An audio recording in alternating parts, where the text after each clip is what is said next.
Tony is solving this equation by completing the square. And this is the standard form of the quadratic equation where you have a number in front of the x squared term, and that number is not going to be 0. Okay, a number in front of the x squared term, ax squared, plus a number in front of the x term, bx, plus a number c without any variable at all. So you go x squared, you have x, and you have no letters, and then you have a 0 on the right hand side. Okay. Step 1, she subtracts c from both sides. So the c is gone from the left hand side, but it reappears on the right hand side as a minus c. When you subtract c from this, it goes away. When you subtract c from 0, you get minus c. So that's step 1, subtracting c from both sides. And then she's going to divide everything through by a. So take this right here and divide it by a. The a's are going to cancel. Okay. Divide the b by a, you'll write b over a. And divide negative c by a, so you'll have negative c over a. So step 2, Tony divided everything by a. So she could have x squared by itself. And then she's not going to tell you step 3. We want you to pick one of these 4 answers for step 3. All right? Now, before we do any more on this, let's do one with numbers. Okay? All right. So first thing we want to do is I want to take half of the 6. You say, well, why are you going to take half of the 6? Watch. Half of 6 is 3. Okay. Now I'm going to explain to you why you want a 3 here. And this is the form we want, x plus 3 squared. I'll show you why in a minute. Okay. But what is this x plus 3 squared? Well, it's x plus 3 times x plus 3, which gives you x squared. Okay. The outside terms give you 3x. The inside terms give you another 3x, so that gives you 6x. And 3 times 3 is 9, but I don't have a 9 here, okay? I don't have a 9 here. I have 16 on the right-hand side, but golly, oh gee, I wish I had a 9. So if I add 9 to this side, I can add 9 to that side. Okay, now, you see what happens here? We had 3x, and 3x makes 6x. You see why you want a 3 here? So you can get your 6x.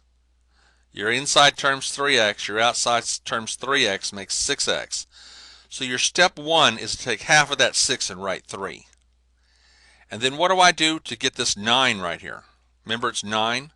What do I do to get the 9? Well, you do 3 times 3, don't you?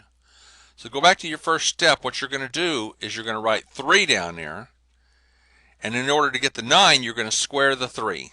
So you take half of this number right here, write 3, and then you square it, and that tells you the number to add to both sides.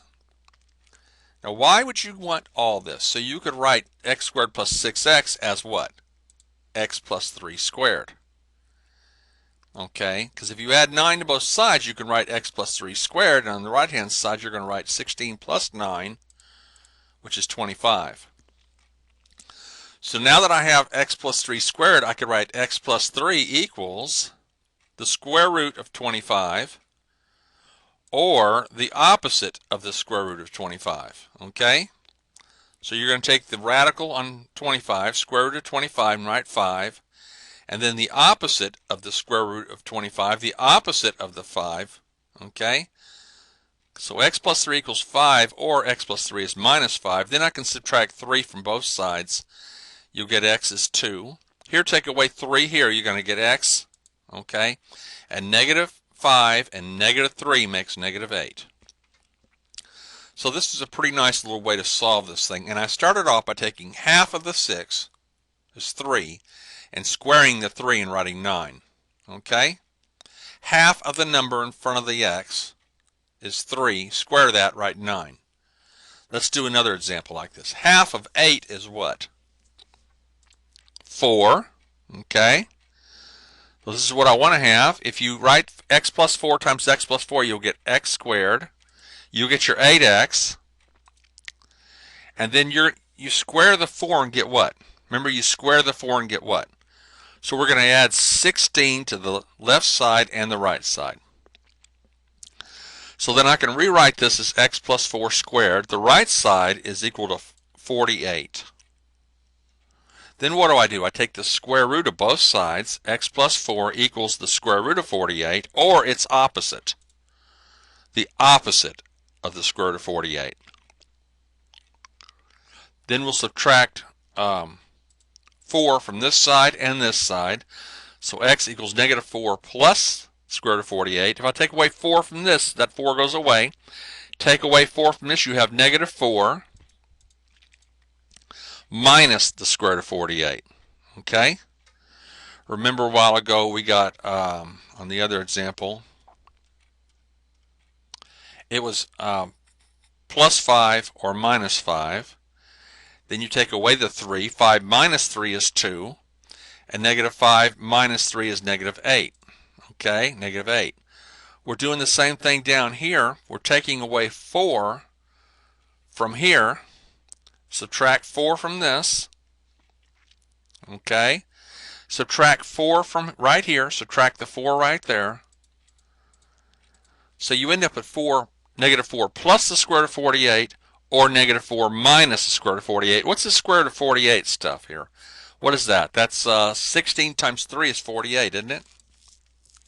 And I know what the square root of 16 is. So we'll split this into two square roots, okay? And I know the square root of 16 is what? 4.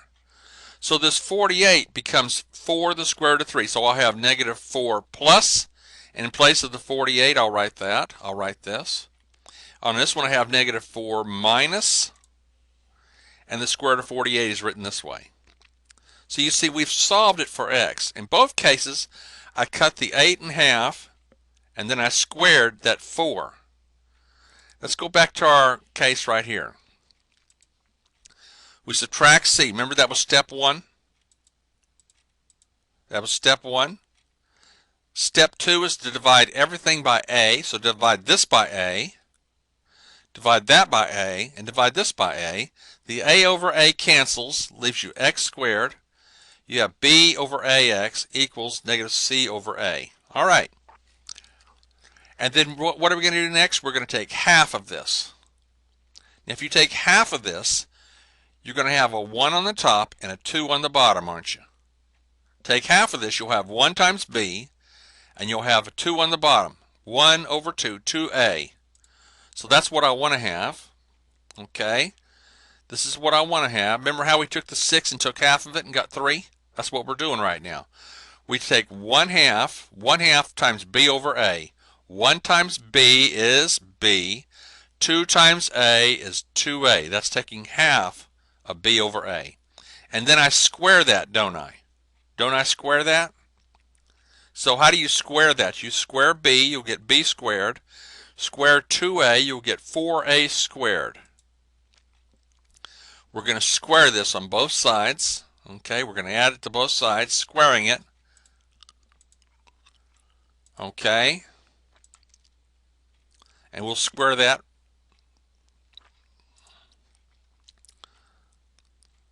Okay, so let's look at our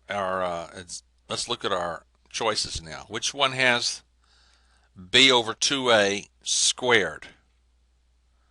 Which one is it? That's this one, isn't it? Okay. So that was step 3. Step 3 is taking 1/2 of b over a. You have b over 2a, and squaring it and adding it to both sides. So the answer is D. Now, what do I do with this? Okay, what is this? What am I getting at here? Okay, well, let's continue. This is x plus b over 2a squared equals, now you square b, what do you get? And you square 2a, you have 2a times 2a. What's 2 times 2? And what's a times a? Okay. So here we are. All right. Now we're going to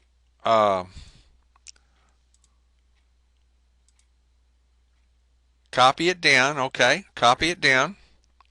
And You want to have 4a squared on both of these, don't you? You want to have like fractions. You're going to have 4a squared, okay?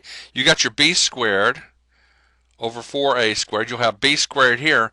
But in order to make this into 4a squared, we have to multiply times 4a, don't we? 4a here and 4a here. Okay? So there's your b squared. This is the same. This is b squared minus 4ac. On the bottom you have 4aa, which is 4a squared. And that's what I wanted to have. I want to have the same denominator on both of those.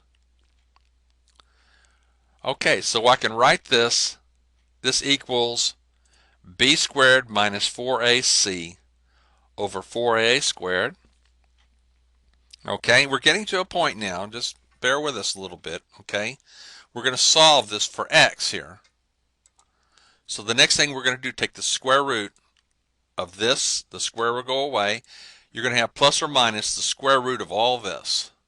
Of this b squared minus 4ac over 4a squared. Okay? You don't have to write the parentheses now because you don't have a square anymore. Now this equals plus or minus, and we're going to write the square root of the numerator, okay, plus or minus the square root of the numerator. Now what is the square root of 4a squared? The square root of 4 is 2, huh? The square root of 4 is 2, and the square root of a squared is a. And then, in order to solve this for x, I have to get rid of this. Okay? So we have x squared equals negative b over 2a plus or minus the square root of b squared minus 4ac over 2a. Then we get to combine the numerators, put it over the denominator. This now is your quadratic formula. Okay, that's your solving it for x, the quadratic equation, the quadratic formula. Okay, so we have derived the quadratic formula, which is one of your main formulas in Algebra 1 and Algebra 2. Okay,